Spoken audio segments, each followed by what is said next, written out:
Amis des LCR Maîtres, bonjour. Sur ma chaîne, je vous ai déjà présenté pas mal de LCR Maîtres, de différentes marques, de différents types, de différentes qualités. Et aujourd'hui, je vais vous présenter un petit peu un nouveau venu, je veux dire, dans cette famille. Nouveau venu qui, comme on va le voir, promet des performances qui ont l'air vraiment intéressantes et surtout avec une politique de prix très agressive. Car on va voir que les différents modèles ici, parce qu'il y a plusieurs déclinaisons du modèle que je vais vous montrer, sont toutes largement en dessous de 100 €, alors que ceux que je vous avais montrés, comme le DRDE 5000, le East-Tester et tout ça, eux, valent largement plus de 100 €. C'est-à-dire que là, on est vraiment sur une offre de prix qui, ma foi, comme ça, a l'air plutôt alléchante. Alors je rappelle que les LCR-MET, donc c'est des appareils qui vont permettre de mesurer avec normalement pas mal de précision la valeur en ohms des résistances, mais aussi la capacité des condensateurs, sachant qu'en même temps ça va mesurer l'angle de perte, leur impédance à différentes fréquences, le fameux ESR, et pareil pour les selfs, donc leur inductance en Henrys, mais par exemple aussi leur facteur de qualité, et ainsi de suite. Donc on va pouvoir choisir différentes fréquences.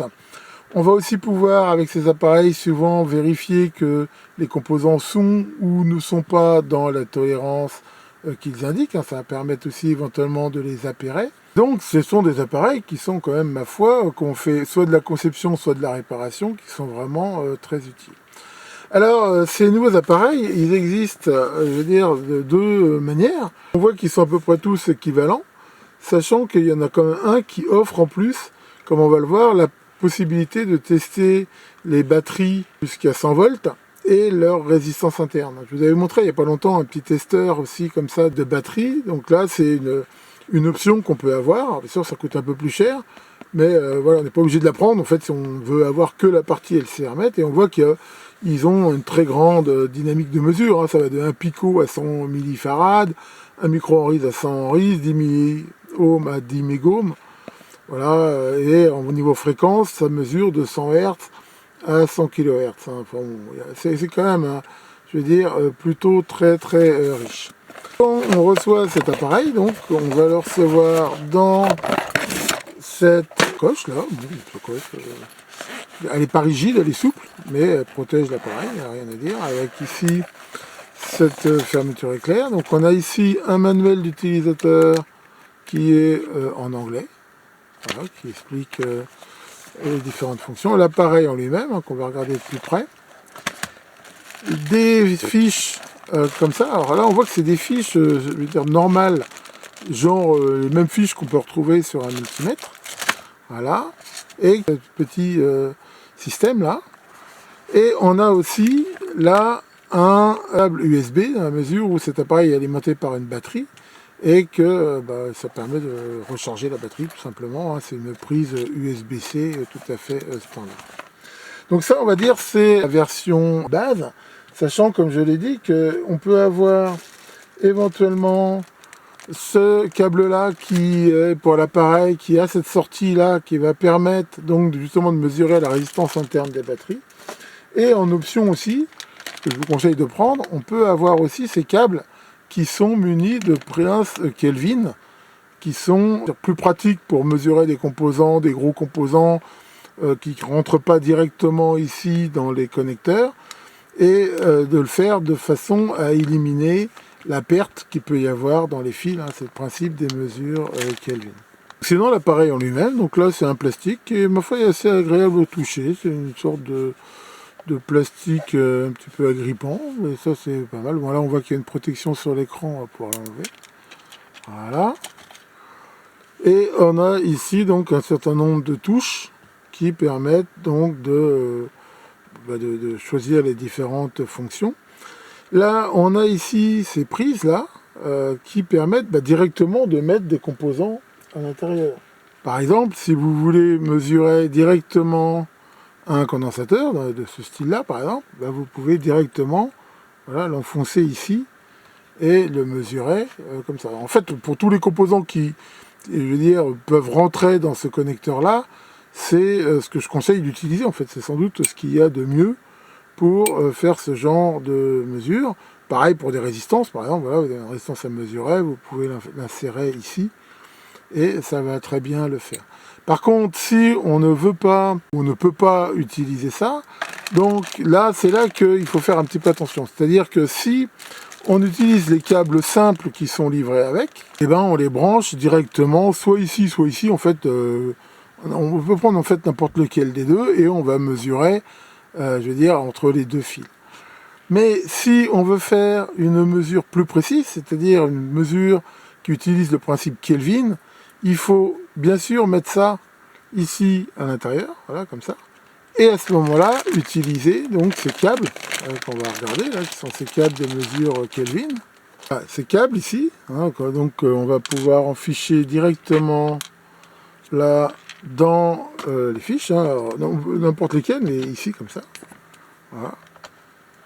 Et qui vont permettre donc de faire cette mesure à 4 fils, sachant que le principe, hein, je rappelle des mesures Kelvin, on en a déjà parlé, c'est qu'il y a un fil qui va injecter le signal de mesure et l'autre qui va venir le mesurer à haute impédance, ce qui a pour effet en fait d'éliminer la résistance des fils. Donc ça fait des mesures qui sont plus précises, surtout pour des résistances de très faibles valeurs. Alors pourquoi il est impératif, quand on utilise ces mesures Kelvin ici, pourquoi est-ce qu'il est impératif de mettre là, ce système-là? Pourquoi? Parce que tout simplement, par défaut, comme on peut le voir ici, les deux lamelles se touchent, ce qui est normal en fait.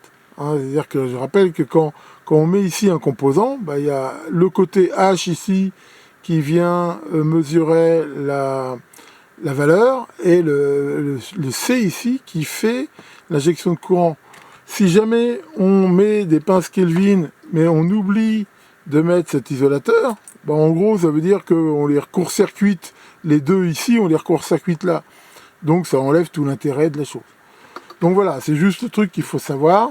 Donc si vous utilisez de la mesure à 4 fils, il est impératif de mettre ce système. Si vous utilisez directement ici ou simplement 2 fils, hein, que vous pouvez brancher là et là par exemple, et ben à ce moment-là, il ne faut surtout pas le mettre. Voilà, mesure ici, sachant que vous aurez potentiellement ici l'erreur des fils. Voilà, c'est ça qu'il faut voir. Alors, on va déjà pouvoir faire quelques essais.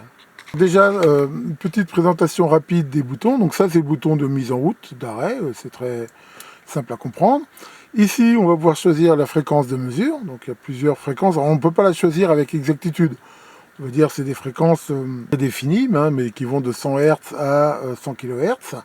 Là, on peut choisir éventuellement le niveau de tension d'excitation. Là, on a le choix entre 3 vitesses de mesure, on va dire rapide, moyen ou lent, sachant que généralement lent donne une meilleure précision. Là, on va avoir les mesures secondaires, qui vont être justement le facteur de qualité, le SR, le déphasage, hein, ça va dépendre bien sûr des composants. Ici, on va pouvoir choisir si on veut un système de mesure automatique ou forcer le mode série parallèle.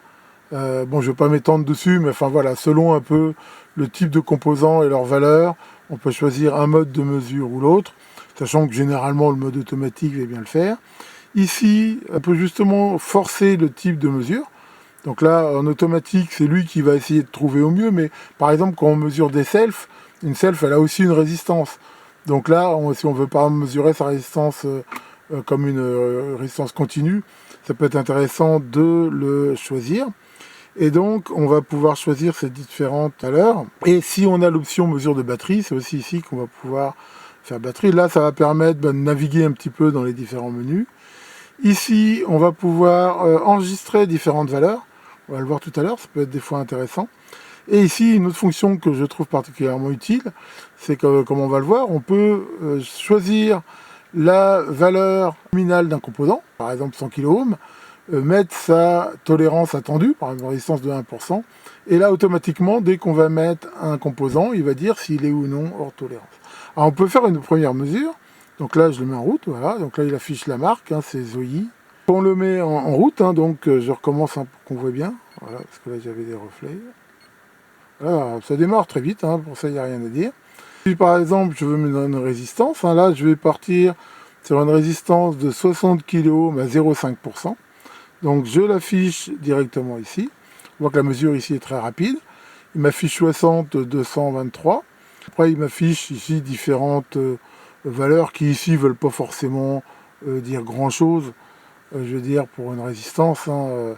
A priori, il me dit qu'il n'y a pas de déphasage entre le courant et la tension, qui pour une résistance est relativement normal. On voit les différents niveaux. Là, on voit aussi, justement, on peut voir la vitesse de mesure. Là, je suis en mode rapide. Là, je suis en mode lent, par exemple. Voilà. Et ben voilà, on voit que pour mesurer une résistance, c'est très simple. Alors justement, cette histoire de tolérance ici, voilà. En fait, on peut choisir ici la valeur standard. C'est-à-dire que là, j'ai choisi 60K. Alors pour faire ça, en fait, il faut venir ici sur les valeurs. Voilà, et c'est ici que, en fait, quand on choisit comme ça, on peut choisir la valeur en sélectionnant les chiffres, ici, et la tolérance. Donc là, j'ai dit que je m'attendais à une 60 kΩ 0,5%. Et là, ben, on peut voir qu'il m'affiche en vert que c'est bon, hein, passe. Et pourquoi? Parce que lui, il calcule que la valeur qu'il mesure fait une différence par rapport au nominal de 0,38%. Et 0,38%, c'est moins que 0,5%. Donc pour lui, il dit que cette résistance-là est dans ses tolérances. Donc ça, c'est super intéressant, bien sûr, pour faire ici des mesures. Voilà, on peut mesurer d'autres résistances, par exemple celle-là. Voilà. On le voit, c'est vraiment très simple hein, pour mesurer des résistances. Ici, voilà, bon là, c'est une résistance de 10 ohms. Donc là, pourquoi elle apparaît en rouge? Parce que justement, je suis en mode pass-fail. Alors pour une résistance de 60 kΩ, on comprend bien que 10 ohms, c'est pas bon ici du tout. Bien sûr, on peut sortir de ce mode là si on n'en a pas besoin. Hein. Donc voilà, donc là il m'affiche 10 ohms, hein, ce qui est ma foi bon ici. Là, une autre résistance, c'est de résistance à 1%, donc voilà, une autre résistance de 10 ohms à 1%.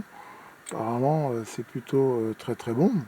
Pour mesurer un condensateur, bah, c'est pareil. Hein, là, si je mets ici un condensateur, voilà, donc là, il faut que je me remette en automatique. Et là, par exemple, bah, pour un condensateur comme ça, il m'affiche 415 picofarad à peu près, voilà. Et là, bah, pareil, hein, on a ici la perte, le coefficient de qualité, enfin, c'est plutôt le D qu'on utilise pour les condensateurs, le déphasage. Voilà ce qu'on peut faire comme première mesure. Alors, j'ai fait des tests et surtout un test comparatif. C'est-à-dire que là, j'ai utilisé des composants, en particulier des condensateurs que j'ai, qui sont des condensateurs à 1%, donc des condensateurs de précision. Et j'ai fait les mesures avec mon DR de 5000 et avec le ZEI, sachant que je les ai fait exactement dans les mêmes conditions. C'est-à-dire que là, j'ai utilisé les câbles Kelvin et les mêmes fréquences et ainsi de suite. Et alors, c'est globalement bon, mais ça m'a permis quand même de voir, pas réellement un défaut, mais c'est quand même quelque chose qui peut être trompeur. Si on regarde bien, hein, je ne vais pas vous rentrer dans le détail de toutes les mesures, c'est globalement très bon, sauf que si j'utilise les câbles Kelvin du ZEI pour des petites valeurs, par exemple ici un 10 picofarad, il m'affiche 18 picofarad, ce qui est quand même une sacrée erreur. Par contre, si j'enlève les câbles Kelvin et que je le mets directement ici dans la prise, là il m'affiche quelque chose de beaucoup plus correct, 9,8 on va dire, et tout à fait acceptable. Alors pourquoi il y a une telle différence? Bah, pour une raison simple, c'est que si on regarde les câbles du DR5000, câble que, alors ça c'était le module TL21 du DR5000 mais que j'ai amélioré, c'est-à-dire que j'ai mis des câbles blindés et des pinces Kelvin, mais voilà, c'est des câbles blindés.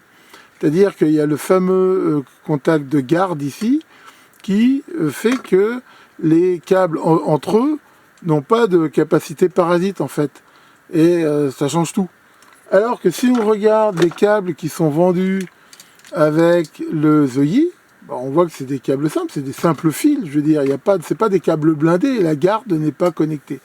Et ce qui fait que quand on mesure des valeurs faibles, eh ben, on a des erreurs. On a par exemple là sur le 100 picots, j'ai 8 picots d'erreur. Sur le 10 picots, j'ai 8 picots d'erreur encore. Quoi. Voilà. Enfin, c'est même assez cohérent en fait. On voit que l'erreur est de 8 picofarad dans les deux cas, ce qui montre bien que c'est sans doute lié aux connexions. Ça veut dire que ici, il faut quand même vachement se méfier. Les connexions Kelvin qui sont livrées avec le ZIOTI, là, bah, je veux dire, pour les résistances, ça va. Mais pour tout ce qui va être self, hein, c'est pareil sur les self, j'ai aussi regardé et vu des sacrées différences.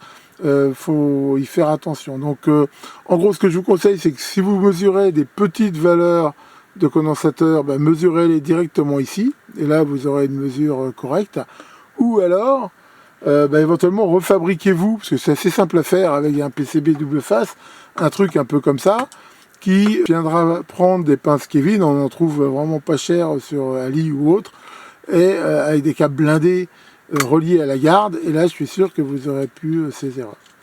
Enfin voilà, maintenant quand même, ce que je peux dire, c'est que globalement, quand même, il tient ses specs. Je veux dire, faut pas non plus cracher dans la soupe.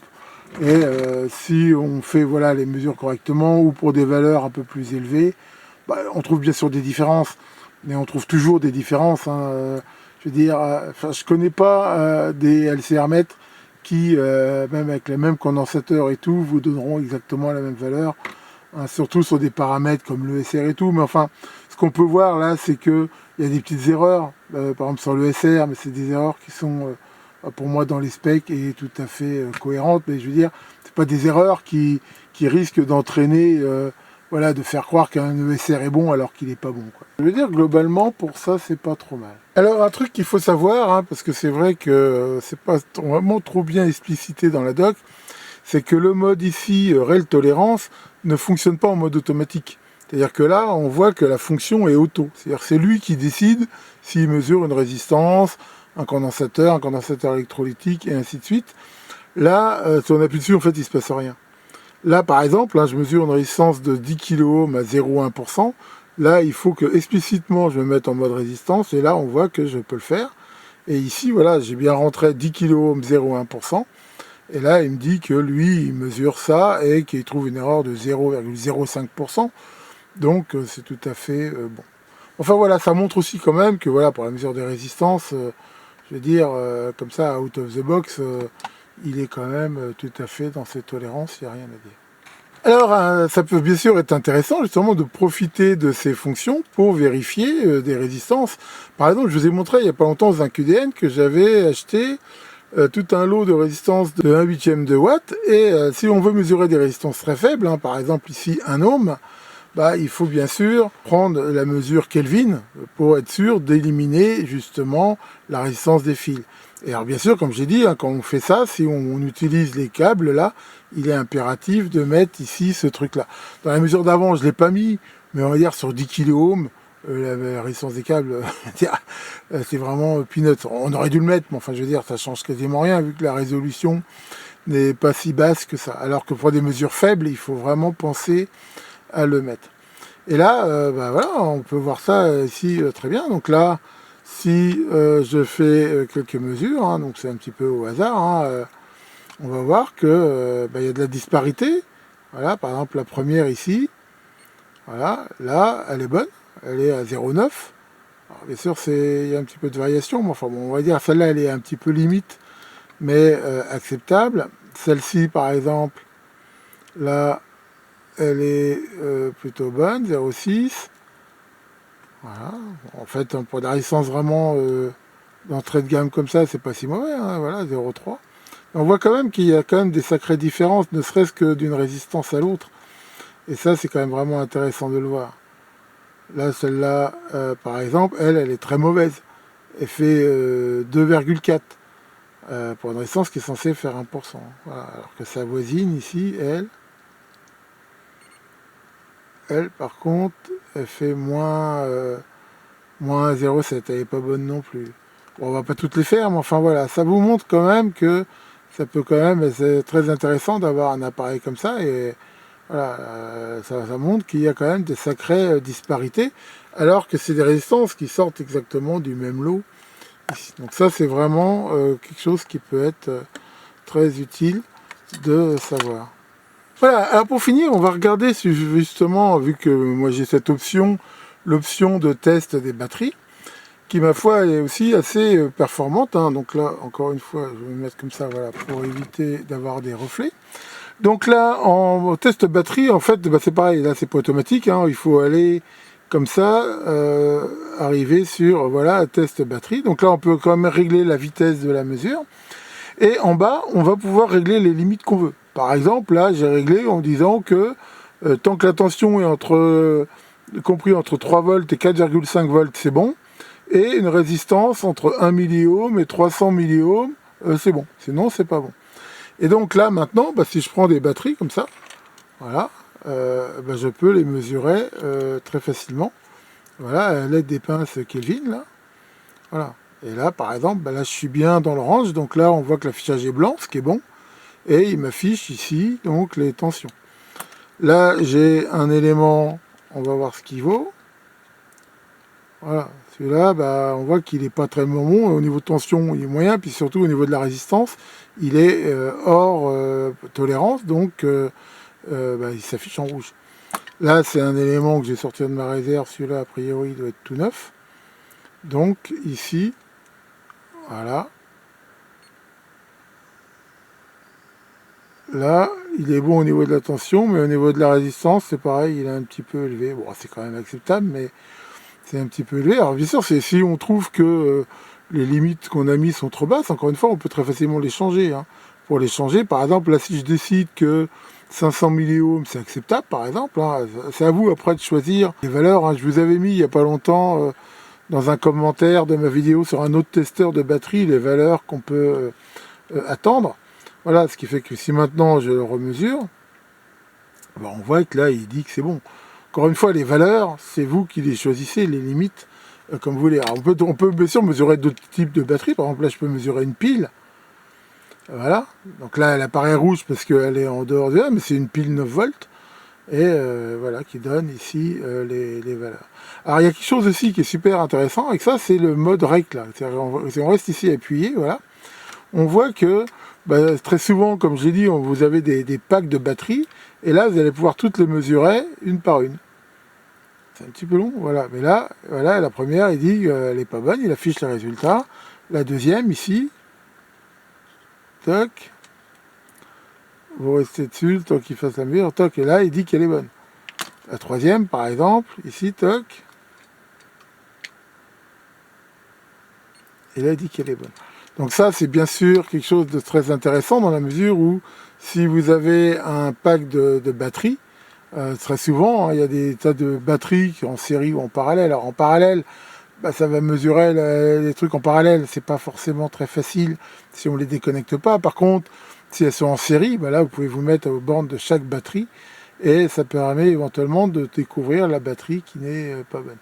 Donc ça, je pense que c'est plutôt sympa et ça peut être un plus. Alors c'est sûr que le fait de prendre le modèle avec cette capacité de mesurer les batteries, il coûte un peu plus cher, mais enfin bon voilà, après c'est ça qui est bien, on peut choisir est-ce qu'on en a besoin ou pas, et en fonction le prendre comme on veut, quoi. Bien sûr sortir ici de ce mode là très facilement. Ça, ça le fait plutôt bien, il n'y a rien à dire par rapport à ça. Donc voilà pour les démos de cet appareil. Alors quelques petites précisions importantes. Déjà, le système de mesure de la batterie ne fonctionne qu'avec des batteries, des vraies batteries. Un internaute m'a fait remarquer que ça ne fonctionnait pas avec des espèces de piles rechargeables qui font des batteries dans lesquelles il y a un BMS et un convertisseur continu. Et là, pour mesurer la résistance, ça ne fonctionne pas. Le principe de mesure de la résistance interne des batteries est vraiment pour mesurer des vraies batteries. Il ne faut pas essayer de mesurer autre chose avec, ça ne fonctionnera pas. Alors une autre information très importante, c'est que quand j'ai reçu cet appareil, il y avait certaines fonctions qui ne fonctionnaient pas bien. En particulier, la fonction rel toll sur les condensateurs ne fonctionnait pas du tout. J'en suis pas auprès de Banggood et ils m'ont dit que il y a une nouvelle version, mais alors faut vraiment la trouver, parce que quand on va sur le site de Ziotti, on la trouve pas. Et ici, vous voyez ici, cliquez pour télécharger le logiciel de mise à jour. Et là, tiens, comme par hasard, on trouve cette mise à jour, et donc que l'on peut télécharger, et qui est très facile à installer. Hein. Vous branchez l'appareil sur un PC via la prise USB, démarrez en gardant appuyé la touche XDQ. À ce moment-là, l'appareil apparaît comme une clé USB, et on copie le fichier de mise à jour sur la clé USB, l'appareil le détecte et se met à jour. C'est très très facile à faire. Mais voilà, si vous êtes intéressé par cet appareil, je vous conseille vraiment de le mettre à jour pour avoir la dernière version du firmware. Sinon, on voit qu'il existe en différentes versions, comme je l'ai dit, sachant que la version de base, c'est-à-dire l'appareil de base sans les pinces Kelvin, vaut 65 € là actuellement. Bon, on voit qu'il est en super promo, mais je pense que ça vaut vraiment le coup d'en profiter. Ensuite, il y a la version avec les pinces Kelvin en plus. Donc là, qui coûte un peu plus cher. Enfin, on vu la différence, honnêtement, pour 5 €, je pense que ça vaut le coup de les prendre. Et après, il y a aussi la version, comme on voit, qui est plus chère, mais qui teste aussi les batteries. Et après, il y a la full version, celle que je vous ai montrée, qui c'est elle qui teste les batteries et a aussi les pinces Kelvin, mais le prix est plus... Bon, voilà. Bien sûr, en fonction de vos moyens et de vos besoins, que vous pouvez choisir l'appareil qui vous convient. Alors très rapidement, voici aussi une vue de l'intérieur de l'appareil. Donc on voit que bon, voilà, c'est une construction assez soignée et surtout, on voit qu'il est très facile de remplacer la batterie s'il y a besoin. Ce qui fait que, contrairement à d'autres appareils, là, si un jour la batterie interne ne tient plus la charge, on peut très facilement la remplacer. Donc ça, pour moi, c'est un point plutôt positif. Et pour info, là, voilà, de l'autre côté, on voit ce système que je vous ai dit de connecteurs. Ils sont donc les connecteurs quand on enfiche les composants directement dans l'appareil. Et on voit qu'ils sont justement dorés pour avoir un bon contact, mais surtout que, comme on le voit, ils sont faits pour se toucher quand il n'y a pas de composants insérés. Ce qui fait que ça fait justement le contact entre les deux connexions Kelvin, ce qui permet de l'utiliser avec simplement 2 fils. Mais c'est aussi pour ça qu'on comprend, hein, comme je l'ai dit, que quand on l'utilise en mode Kelvin, 4 fils, il est important de mettre dedans la petite pièce PCB isolante pour que il ne soit pas en contact, sinon ça n'a pas de sens. Et bien sûr, une dernière recommandation, je rappelle que l'ennemi numéro 1 qui flingue tous ces appareils, c'est les condensateurs chargés que l'on met dedans et qui les bousillent, et généralement c'est pas réparable. On peut bien voir ici que c'est indiqué sur l'appareil, décharger les condensateurs avant de tester. Donc ça, c'est vraiment quelque chose qu'il faut faire, et il faut que ça soit quasiment un réflexe. Quand on teste des condensateurs, toujours les décharger. Et alors, les décharger, il y en a qui les court-circuitent, mais c'est pas du tout une bonne idée, hein, ça les arrange pas du tout, comme je l'ai déjà dit. Je vous rappelle pour info que vous trouvez facilement, en cherchant Syrop sur eBay, le petit kit de Nicole Terrible, là, du CP079, qui vous permettra de fabriquer ce petit déchargeur de condensateur que j'ai conçu et qui fera très bien le job. Donc voilà pour cette présentation un petit peu longue, mais je pense que ça valait le coup quand même de le regarder en détail. Et honnêtement, le rapport qualité-prix de cet appareil, je trouve, est quand même excellent. Bon, on a vu qu'il a quelques petits défauts, mais on voit aussi que ces défauts, si on les connaît, qui sont assez faciles soit à contourner, soit éventuellement à bricoler. Et je pense que, voilà, si vous faites de la réparation, ou même de l'électronique en général, et vous cherchez un LCR mètre, surtout actuellement, comme on a vu, au prix où il est, c'est quand même une relative bonne pioche. Hein. Honnêtement, je lui donne la note de entre 16 et 17. Hein. Surtout quand même, pensez bien à faire la mise à jour du firmware si vous le prenez. Comme d'hab, hein, je mettrai en commentaire de la vidéo le lien sur la page. Tiens, salut Caroline, qu'est-ce que tu fais Caroline? J'ai vu que tous les jours tu faisais un bâton sur le calendrier. Tu notes quoi? Tu notes tous les jours où tu n'as pas eu besoin d'utiliser le théorème de Pythagore. Ouais. C'est vrai que, à part dans certaines professions, c'est pas le truc qu'on utilise tous les jours, bien que, à mon avis, on l'utilise souvent sans le savoir. Enfin là-dessus, faites de belles mesures et à très bientôt pour de nouvelles vidéos.